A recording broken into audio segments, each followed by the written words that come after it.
gentlemen, welcome to the Source Material Comics podcast. I am your host, Jesse Starcher, and with me today, listen, I'm pulling back the curtain, Mark. Look out. Oh. Are you exposing me, Jesse Starcher? We are recording 3 shows in a row right now. So the next 3 shows you hear with Mark are going to be us working our way up to our favorite book out of these 3. 3 books you chose right here. One of your books that you were like, okay, I bought this. Whoa. You're like my wife. You have your own truth. That is not what happened. All right, tell me what happened. I grabbed a stack of comics that have been sitting on my shelf for like a year now that I have not read because I was waiting. Actually, if you'll remember, I came to you last year and was like, hey, Jesse, what of these books would you want to talk about? I would like to get a couple of episodes in on source material over the course of a year. I understand you're social. Oh, yeah. I understand you're on like the comic fet life. You've got pictures of you half naked reading comics, and and like the Evan Bevins and Ronnie Adams of the world and the Dean Comptons all come to you and they're like, hey baby, show me your covers. Got a lot of those. It is hard for me to get up in Jesse Starcher's schedule. So I said, I've got a stack of comics here. Which ones would you want to read? And you were like, let's do this one. And then we never did them. After being rejected by you, Jesse Starcher, because I'm not important to you anymore. You have all these other friends that you record with. You have your unspoken issues. Okay. Now that you have your own feed, and I knew this would happen. I knew that once you left me, abandoned me, that when you went out on your own and got your own feed, that was the end of me. So I had to come back to you on bended knee and say, Jesse, do you remember when we were friends? That's how I remember this going. And I was like, do we want to try this again? I have the same fucking stack here. Of all the comics that I gave you a choice of, you're like, I want to do these 3 with you in particular. It was Slots by Dan Panosian. It was Bad Weekend by Ed Brubaker. You didn't do the other Brubaker. We dedicated an entire week to Brubaker. That's how we landed on Too Old to Die Young. And we're all still quite dealing with the trauma of that. Wait, he was involved in that again? Really? Yeah, he wrote it. Oh my gosh! But that's why we watched it. Wow, I forgot all about that. Just because the reffin' stank that permeated throughout that whole show totally made me forget about the fact that Brubaker was involved. Oh my gosh! Scene of the Crime. That's one me and Ronnie, I think, did together. Okay, all right. So this is what are the Slots, and then we have Bad Weekend, and then we're going to be talking The Fourth Man. Yes, by somebody in Makovsky. Okay, so we're working our way up there. Yep. So okay, Dan Panosian, I've heard this name before. He's definitely got some history in comics. He's the creator, writer, and artist of Slots. Pat Brousseau lettering, Ariel Basic Basic is assistant editor. Sean Makievich is editor. Okay. So the big name here is Dan Panosian. This is his baby. He's creating this, he's writing it, he's drawing it as well. And this came out from Image Comics, the Skybound imprint, back in October of 2017. So this is actually, I think, the oldest book we're talking of the 3. I'm going to go ahead and read the synopsis. This was straight from imagecomics.com, and then we'll kind of jump into the book itself. You can say this about the life of Stanley Dance. He did it his way. Unfortunately, his way never took getting old into account. Now the former boxer is on his last legs looking for redemption, but he'll settle for going down swinging. Roll the dice with superstar artist Dan Panosian as he creates a bold and breathtaking vision of Las Vegas where everything old can become new and superstition influences how the chips fall. Let me just ask you this first. You picked this up. Is there a reason why you picked this off the shelf? A million years ago, I was with my kids at the comic book store. I'm just so utterly bored with Marvel and DC and superhero comics in general. But I like to read comic books, and you know me, I'm big into the heist and the crime noir books. It's amazing I actually don't read more of this stuff in like traditional fiction. But I'm always looking for oddball comics, you know. So I like to scour the independent section, the non-Marvel, non-DC stuff, and see if there's a story that tickles my fancy. And with Slots, I mean, if you look at like the back cover here, I read the kind of books from movies I would watch. Mm-hmm. And I would watch a movie about like on a down in his luck boxer doing one last score, you know, before he rides off into the sunset. When I posted it on my review on Goodreads, I saw somebody's comment was like, why do they want us to cheer these piece of shit fathers? Because there's one in every story. The main character is always a guy who left his family. Years later, he finds his son. This is the same thing with like term life. Years later, they'll find their kid as an adult. Their kid hates them, and it's a misadventure. They're trying to get back together again. They've screwed over somebody somewhere, and they're trying to make amends and get away scot-free before it all comes down on their head. I don't know why I like these stories. I don't know what that says about me in particular, but I do. I enjoy them. So I like a good, gritty, down on his luck crime story. And that's what Slots was. When I was looking through all the different kinds of books that are out there, whether it's these superheroes or ninjas or this or that or horror, I like this genre. Okay, sure. If you're just saying, like, look at the cover, does this cover appeal to you? Yeah, there's a guy punching, there's a half-naked woman in slot machines. These are all things I enjoy. I enjoy fighting, fucking, and gambling. Not surprised. I actually don't really enjoy gambling. I don't do it all that much. However, I do like Las Vegas. Oh man, the stories that come out of there. My God. They don't have to be fiction. They sound like fiction sometimes. I mean, they're not quite new. They're not quite clothing optional resort stories. But yeah, Vegas stories are always fun too. Well, and this is a story that's, as it's being told, it definitely fits in with that Vegas setting. Stanley Dance, who's this, you don't want to call him a retired boxer. He's a boxer who's just came back looking to. He's like starting to win fights again, is the way they put it. Right. Now, the thing is like the way this story starts is great. I mean, Stanley is driving out to the desert and he digs up. Apparently, it's been his plan all along. He's going to go out to the desert after he runs out of keys in his glove compartment because he leaves his keys to make people think at diners that he's not going to dine and dash. So he just has like this glove. Anyway, so he's like, I made a promise to myself when I run out of keys and his glove compartment's empty, he was done. So he was going to go out and kill himself. He brings that gun up and all of a sudden he gets this text and it's from a girl that he was in love with, Betsy. This is like in the first 2 or 3 pages for Stanley Dance's character. He's hit a spot where he was just about to end all things. And then all of a sudden he gets this text. And it's one of those things where it's like, he knows it's fate. He gets this text right before he's about to do this. And he's like, if I wouldn't have got this text, I'd be dead right now. And that's when I think he makes the decision things are going to turn around because, he would have been dead if he would have never got that text. And of course, the rest of the story is him going back into Vegas to try to, I don't want to say settle old scores, but try to make things right with some people. He's trying to make amends. He's got his estranged son by the name of Lucy. He named him Lucy. Okay, so that's always also a trope in these things. The kid always has a girl's name. Who is he's a I wouldn't say decent, but he's an MMA fighter. He's a pretty tough dude. And you got to be tough. You've heard the song "A Boy Named Sue"? I have, yes, and that is exactly right. I had it wrong. Look, I get accused of always thinking that I'm right, but I'm man enough to admit when I'm wrong. And when my son was being born, I should have named him Mary. If I wanted him to grow up. If I wanted my son to grow up and be Brock Lesnar, I should have named him Mary Sue Rattledge. Oh, yes. Because then everyone was like, ooh, you're a Mary Sue. And he would just kick everyone in the balls. Yep. It toughens you up. It really would. Yes. And that's this mistake. I mean, I was trying to go with like Brock or Tank or Logan. Should have called him Cheryl. Tank. Oh, man. So Stanley, he decides to go back. He gets the text from Betsy to help her out. The other setting within Vegas here is the piggy bank. And the plot of this story is that the piggy bank is owned by Betsy. She has a daughter by the name of Mercy, who is this hotsy burlesque dancer that everybody's got to see this show. So much so that an old friend, now mortal enemy, I would say, of Stanley, a guy by the name of Les, who owns a casino, wants Mercy to come over and be like the focal point of his show in Vegas so that he could start raking in the money. But the thing is, he's got to try and lure her from Betsy, who, of course, like I said, is involved somewhat, definitely in the past with Stanley. Now, Stanley comes back in. Betsy's like, hey, you need to help me. I don't want Mercy leaving. I don't want her leaving the piggy bank, and you need to help me with the piggy bank if you can. He's like, okay, sure. The plan he comes up with is he's going to get back into boxing. The fix is in, Mark Radulich. Am I right here? Like, there are definitely some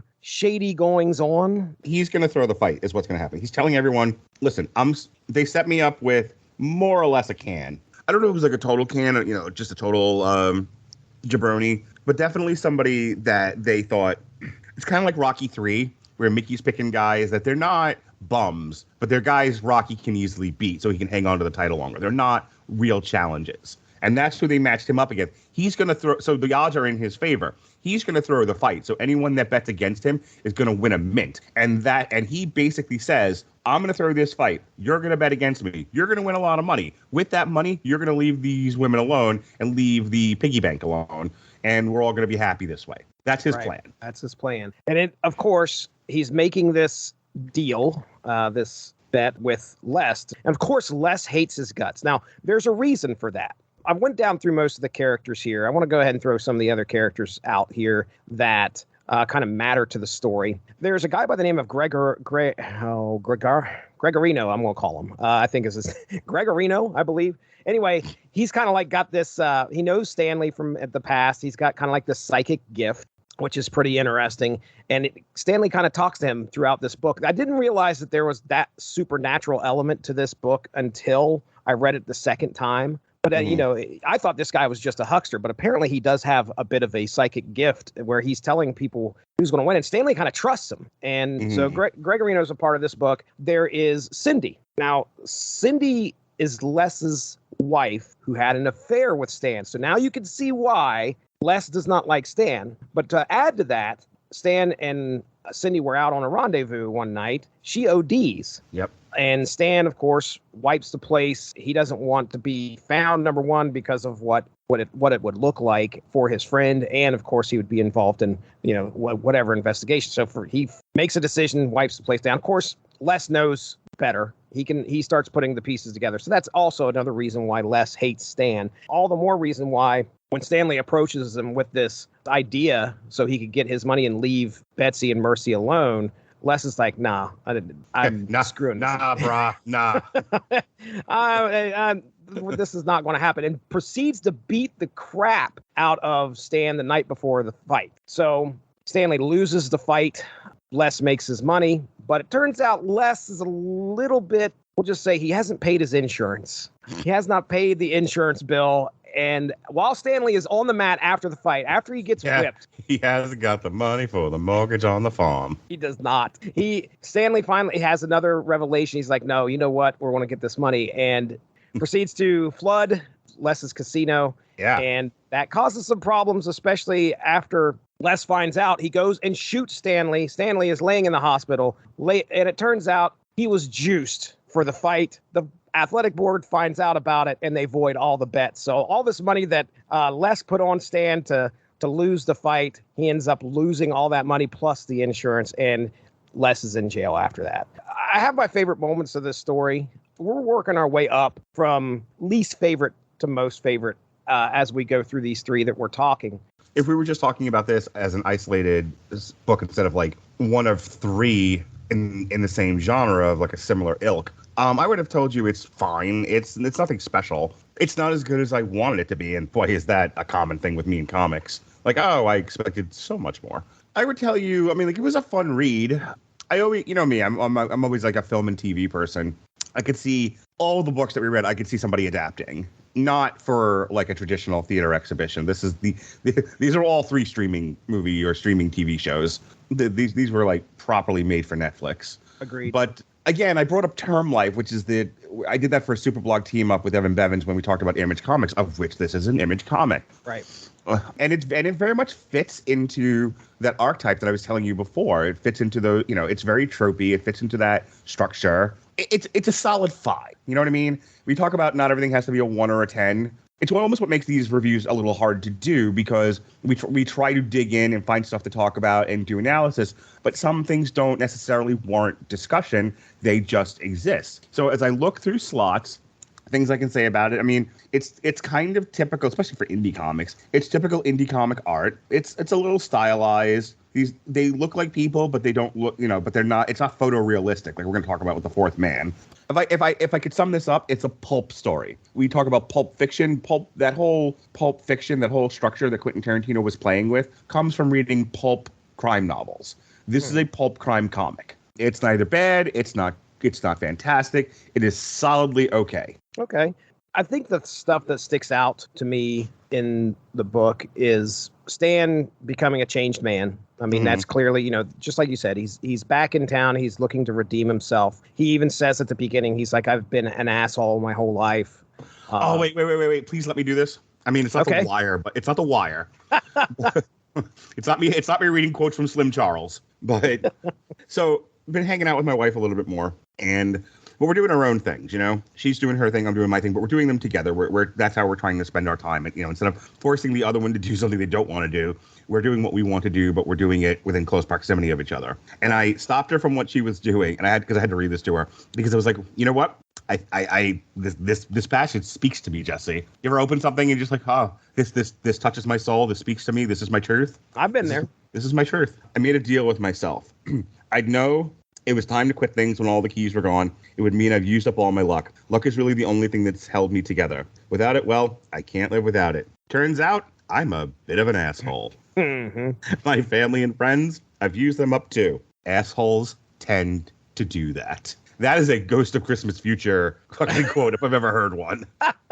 Change your ways or you're going to die lonely in a desert. Right. I don't know who out there has made revelations like this about their own life. I'm sure there's quite a few people that have realized, damn, if I would have treated people a little bit better, if I would have done things a little bit differently and acted a little bit differently, I would have had a lot more to hold on to. Listen, there are two saints that you need to pray to, and they give good advice. One is Saint Spike Lee, who says always do the right thing, but also Saint Wesley Snipes from White Men Can't Jump. He says, always listen to the woman.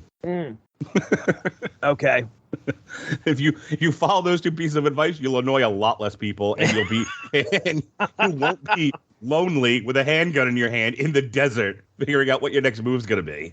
This whole story, Stanley starts out, he's about ready to kill himself. Just by chance, he gets a text. And then at another point, once he gets that, it changes his outlook on things. He's like, well, hey, I'm going back. I could do things better if I'm heading back into town. But he ends up, again, at one point thinking that it's all over for me. Even in the story, he goes back out to grab the gun, and he's going to shoot himself again until he comes up with another plan. Vegas is such a great setting for this because there's a lot of luck-based superstition that's going on in this story. I think he has this dirty old rag. He goes and when he's playing slots, he's shining up the machine with the dirty old rag, and then he wins. He's winning money. A lot of superstition there. It's good. I mean, I enjoyed myself here. Like I said, there's a few other things that stand out to me. We talked about Stan and his relationship with his son, Lucy, which is definitely rocky at the very best. There's a point in the story where Stan is getting his ass handed to him by a couple thugs that Les has hired, along with Les, who's holding him up to get his ass beat. Can I live in the universe where you can just punch someone dead up in the face and not get arrested?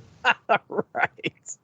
Every time we read one of these, there's always some tough buck, and they introduce some slimy character. It's usually the mom's boyfriend. It's so tropey. It's usually the mom's boyfriend, and he says something slick, and Sonny Boy punches him dead up in his shit. And the next page isn't him being hauled off to the pokey. Well, in real life, that is exactly what would happen. Yeah, for sure. But if that biker called the police because he got punched by a boy named Lucy, he's not living that down. See, you don't work in correction. He is absolutely calling the police, and his tough guy demeanor out the window. Oh, he hit me. Oh! You would know better than I would. Oh my God, the whiny bitches we have to deal with. But here's the problem. He'd call the police, then he'd get arrested. Sir, you clearly damaged that man's fist with your nose. And then he'd be in my chair going, I shouldn't even be here right now. I didn't do anything. All right, I got one more question for you here about slots. I want to know, has any MMA fighter won by a suplex? Yes. Okay, all right. So there have definitely been people who, so you can't just dump a guy on his head, but people have done suplexes in MMA and dump guys on their head and knock them to clear the fuck out. Okay. Well, I was going to say, Lucy is able to win a match in 24 seconds by a suplex. I mean, look, Rampage used to win matches with power bombs. No shit. Wow. Yeah. Go to YouTube right now. Let's go. Go to YouTube and look up Rampage KO Powerbomb. There's quite a few. Oh boy. Well, okay then. That makes sense. I just, I thought MMA, that seems ground and pound stuff, and then he's putting a suplex on a dude and winning it in 24 seconds. Seems unlikely, but apparently it can happen.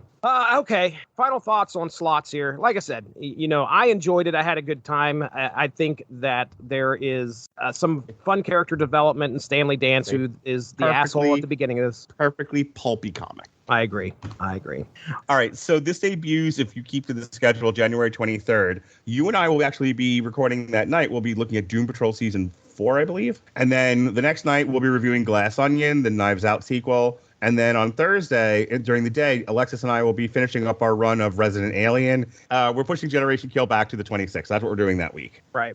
What else is going on? Anything else during that week? I'm not talking about anything else. He's done talking. Done talking. I feel like I've talked enough. I'm done talking now. All right. So, yeah, you talked about slots airing the 23rd. Next week, look out for the Pizza Hut comics, where Dean, Derry, and myself discuss Pizza Hut comics. That's right. Did you guys go off on a tangent about something else?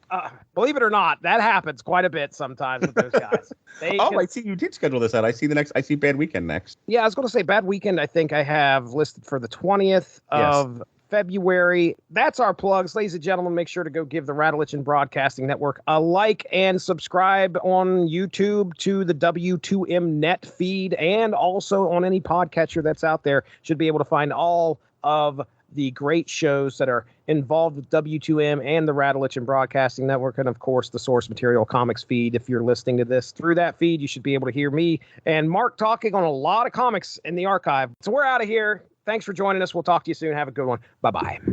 Thanks for joining us. All of this would not be possible without W2Mnet.com, so make sure to seek them out for more podcasts. If you enjoyed what you heard today, please feel free to share, and we look forward to entertaining you again soon.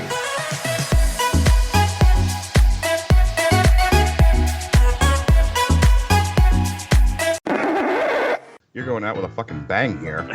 Not going to be my favorite last day of it. Why did you save it to the last day? That's something my mom would ask me. I feel like it's a legitimate question. I feel like you're probably correct. Are you about to legitimately tell them how my sausage is made? Are you about to show them where I piss from? Don't do it, Jesse. Don't do it. It's happening. We are hard at it. We're going to have 3 good shows. The sausage is made and hard. I'll bet. Yeah, it is, buddy. Woo! You can have your show back now that I'm correcting your personal truth. I appreciate that. I'm glad you're here to fact check me. By the way, ladies and gentlemen, he hasn't been on too many shows. I'm not bitter about it at all. We're going to get this money. We're going to get this money. Well, the right thing to do. Always do the right thing, Jesse. Always. Right. That's right. Always do the right. That's right. Always do the right thing. Sexy things might be happening, and I'll be stuck talking to you about Generation Kill. I don't know when you're going to air these other 2. You might never air them because you fucking hate me and you record with other people. Let's spend 2 hours on YouTube, and I'm just going to bury these 2 podcasts. Turns out I'm a bit of an asshole. Turns out, contrary to popular opinion, I'm a bit of an asshole. All night long. All night. All night. You know what the thing I look forward to about recording with you is that I know that with me, you're going to have so much to gag on. Like, more gag reel than there is review. You should just not title these, like, source material. You should, like, ADHD cast. Well, we still have 2 more books to talk about, so technically he's not wrong. We've only done 1? Shit. Source material bonus content. What are you still doing here? Oh, you've stuck around to find out why this podcast is 40-some minutes long. Well, you've listened to the episode proper. Now you get a little glimpse into what it's like when Mark and I hop on a bunny trail and stay on it for a lot longer than necessary. Mark and I got sidetracked trying to find some evidence of a TV movie that he referenced. I did not want this to fall to the wayside on the cutting room floor. So for the next 20 minutes, you can stick around and listen to Mark and I try to find evidence of a scene that he believed took place in the 1983 TV movie No Big Deal. If you want to duck out now, no problem. This has nothing to do with slots. But if you want to possibly be entertained by the ramblings of 2 middle-aged men, then please carry on. Oh my gosh. It's so funny. You're talking about a cop getting something, looking at that and getting it completely wrong. Last night we were at the game, and one of Caleb's teammates like straight up shoulder checks this kid. And usually in fucking basketball, you're going to call a charge. Right. And the fucking ref was like, and blows the whistle and calls it on the guy that gets laid out. And the coach, it was hilarious. The coach is like, he shoulder checked the guy. What are you talking about? Yelling and screaming at him. And we get in the car and Caleb's like, I was kind of with the other coach on that one. He totally, my teammate definitely charged that guy. And everybody saw it. I mean, that guy just laid into him. Oh, it was funny. But anyway. What's hilarious about that is how you're so totally caught between a moral rock and a hard place. Oh yeah. Where you're like, well, the right thing to do, always do the right thing, Jesse. Always. That's right. Always do the right. That's right. Always do the right thing. The right thing is like, no, he totally did. I understand this works against us and this is a competitive sport, but he did wrong and should be punished. If you actually do that, the rest of your teammate will fucking slock you. Right. You're getting soap in a sock is what's going to happen to you. Oh yeah. So it's like the right thing is be like, no, he should be punished for the infraction. But what everyone's gonna do is the wrong thing, which is it's fine, I guess. Let's just keep playing. Well, you had the added as they cart the poor kid out of the like no big deal. When he fucking remember No Big Deal, they're playing dodgeball in the juvenile correction setting, and the guy pump fakes throwing the ball at him, and the kid jumps headfirst into a pole. Oh my God. Breaks his own face. Oh, it's great. The other added element to that is like, do you argue with the ref? Like the ref called it. He's the authority figure here. Right. Your coach should totally be like, you need to punish my child. You need to punish him. Not happening. No. Not happening at all. No, the coaches just sitting there quietly like, tain't easy, Mm-hmm. Right. I might have the move. Oh no, okay. No Big Deal is about the kid from In a Juvenile Hall. Okay, I gotta find you that scene of the kid playing dodgeball at the end. Is this a movie? Yeah, No Big Deal is a 1983 TV movie. Jesse, I'm old. 1980. Who stars in it? Anybody we know? Lots of people we know, bro. Never heard of this. You've never heard of No Big Deal? Did you watch TV in the 80s? I sort of did. I'm pulling it up right now just to take a look. A school takes on a troublesome boy from juvenile hall in order to help try to settle him back into normal life, but everything seems to be mounted against him, including a drunken mother. Oh, well, that's sad. Yeah. And it stars Kevin Dillon, Rex Robbins, Chris Garton, Mary Jo Negro, Jane Krakowski. Wow, Jane Krakowski's in this? Holy shit. She was on 30 Rock, I believe. TV movie. Well, there was a TV series, but that is not what you're talking about. All right, now I want to see the scene. I'm going to totally derail your podcast and ruin your Christmas. Well, here's the thing.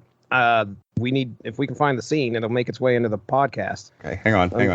No Big Deal movie, dodgeball scene. Dodgeball. No. God damn it. No 1983? Big Deal. I hope I have the movie right. This whole conversation's fucking... Yeah. Well... See, you put dodgeball and all that comes up is the dodgeball movie. Right.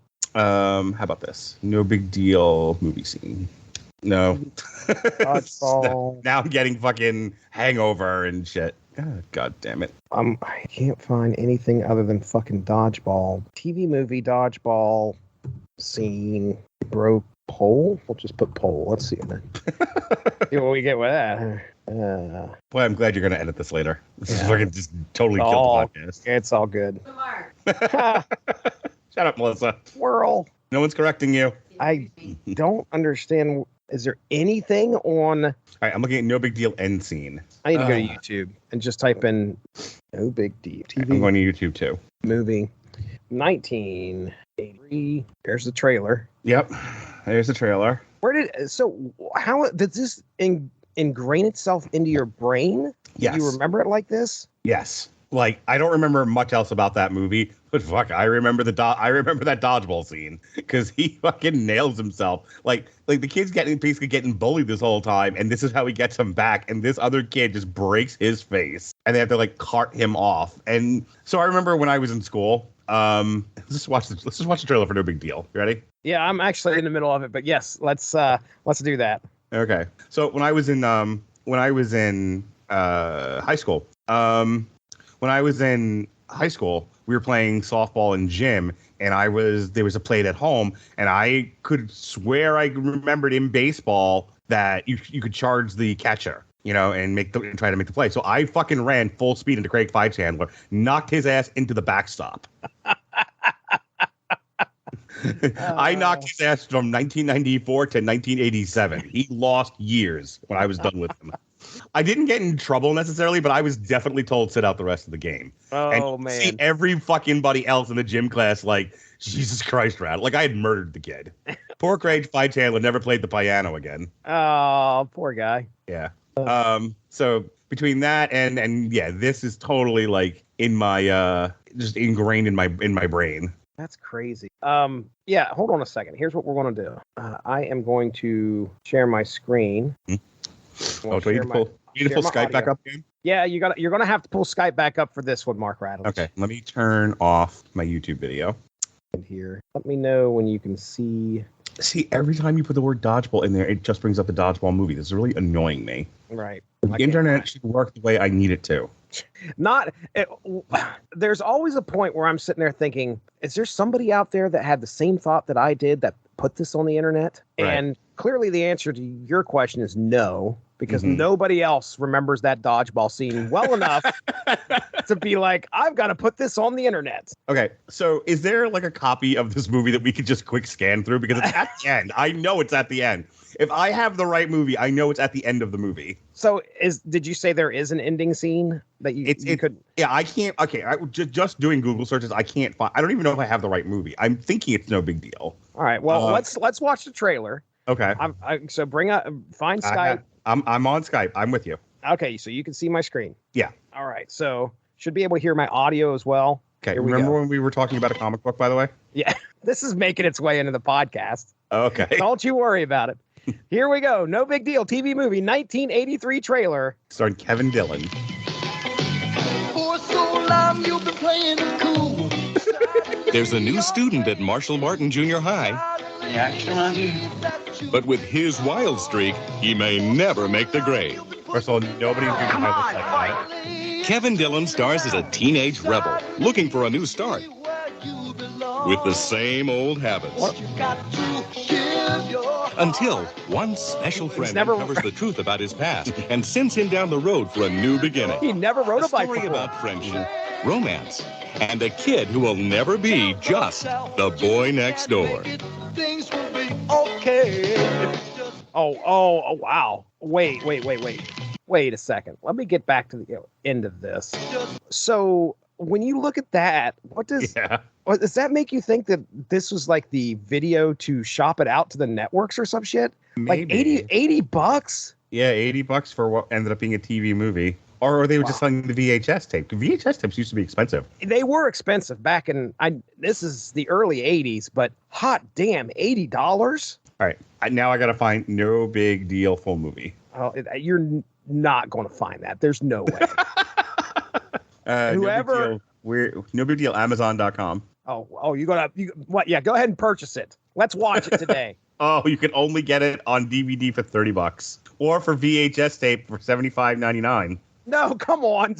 I swear to fucking No, it Christ. ain't. Are they selling that shit at the same price? They totally are. I will share my screen with you. Oh, I will. I'll do it. Let me see. Yeah, it's a $30 DVD or a VHS tape. Who the fuck has a VHS player at this point? Oh, dude, they're very few and far between. What non-hipster douchebag, I should say. I had to borrow one a while back to convert all my VHS tapes to digital because I couldn't find one. And the first one I borrowed legitimately was probably from 1983. That thing was a piece of crap. And then I borrowed a Sony that, I mean, luckily it still worked. But yeah, you can't find them anymore. You really can't. And if you look online for brand new ones, they run like $250, $300. Like that's some old school late 80s prices too. I can't believe it. I'm back on IMDb again. He's tough. He's streetwise. He's the new kid at school. Yeah, because they got the Schlockmeister review of this. I'm going to Schlockmeister. That is the other thing that pops up here on YouTube is a Schlockmeister review. Okay. So I'm looking.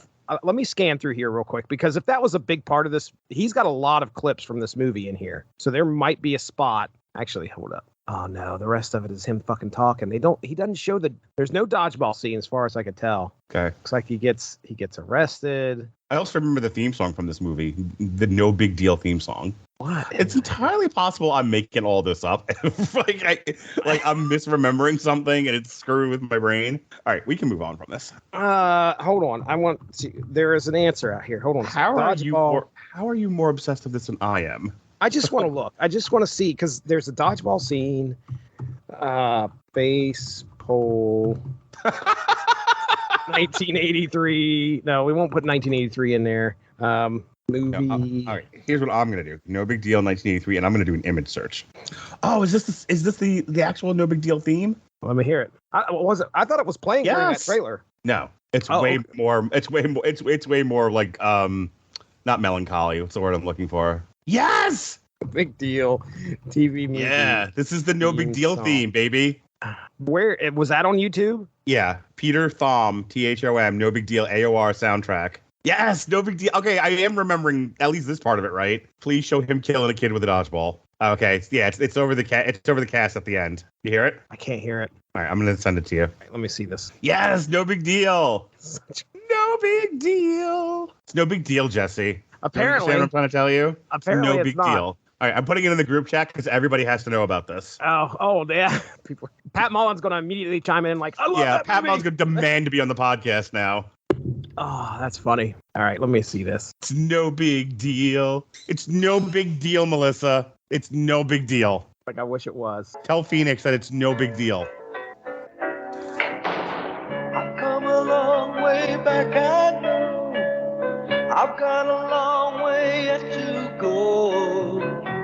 I'm turning over like a weed. Yeah. Zoom in a little bit further. Like, get into his nose. There it is! There it is! He said the thing! He said it! No big deal. I've learned a lot from my mistakes. And honesty That's how they end it. is what it takes. He must have had some bad But stuff who's happen. to say which road is real? So it's just about this kid who's a ne'er-do-well. Is that right? Or does he actually get his path? Does he get put on the right path, Mark? I feel like the dodgeball scene's right at the end, so it's like right after he kills the kid.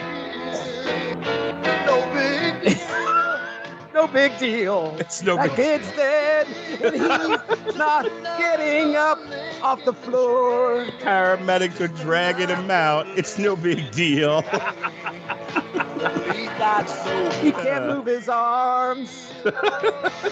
He'll never play the piano again. It's no big deal. I cannot believe that you remember this movie. I never even knew it existed. TV movies are, you know, it apparently really fucking like burned itself into my memory as a kid. Because 1983, I'm 7. There's like, okay, off the top of your head, you could probably remember a few TV movies. But, I mean, I've heard of, like, wasn't there one called The Day After or something like that where... I didn't watch that many of them as a kid. Okay, well, there's some that live off. Tell me why this one sticks out. By Peter Thom, Hillsdale Music, 1984. Oh, if it's 1984, maybe we're putting it in the wrong year. I saw it was 1983. All right, no big deal, 1984. See, it's when I just put no big deal, it comes up. It auto comes up as 1983 IMDb. Okay, well then. Right here. Okay, no, because the Big Deal TV series was 84 to 86. It's a whole different thing. Oh yeah. Well, hold on. Okay, so let me check one more thing, and then we're going to actually get back to closing out a discussion on slots. I'm going to head over to Spotify and just see if Peter Thom has a profile or whatever. I might be the only person on earth who remembers this fucking scene because I don't even see like an image of it. Like still, well, that one dude did a review of it, and I know it's definitely that dude. Maybe I'm thinking of Bad Boys. I might have confused No Big Deal with Bad Boys. Hang on one second. Bad Boys, why do I have Monty on the Run? Okay. Monty on the Run. Hang on. I might have confused two different movies. Bad Boys, Dodgeball. My wife is commenting that we've spent 45 minutes on this and it might be a giant waste of time. We're doing a podcast. This needs to go to Reddit for some type of like internet sleuthing in order for us to find. Hey, my wife wants to know how you haven't murdered me yet. You live too far away, number one. I live too far away, he says. And there were too many people around in Cleveland, so.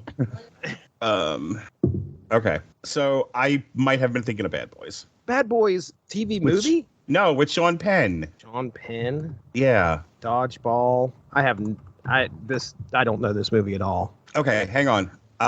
There's a 1983 compilation of scenes. We made a whole song about this guy potentially murdering this other dude, and it wasn't even that guy. I might have fused No Big Deal with Bad Boys and confused two different movies. I'm looking at a compilation of scenes from Bad Boys. That seems awful. This fucking video is 20 minutes long. I gotta speed this up. Mick fights Viking and beats him bloody. I don't know if there is a dodgeball scene in Bad Boys. Bad Boys, dodgeball, no big deal. Okay. Nope, it's not in this scene. It's not porn, it's Bad Boys.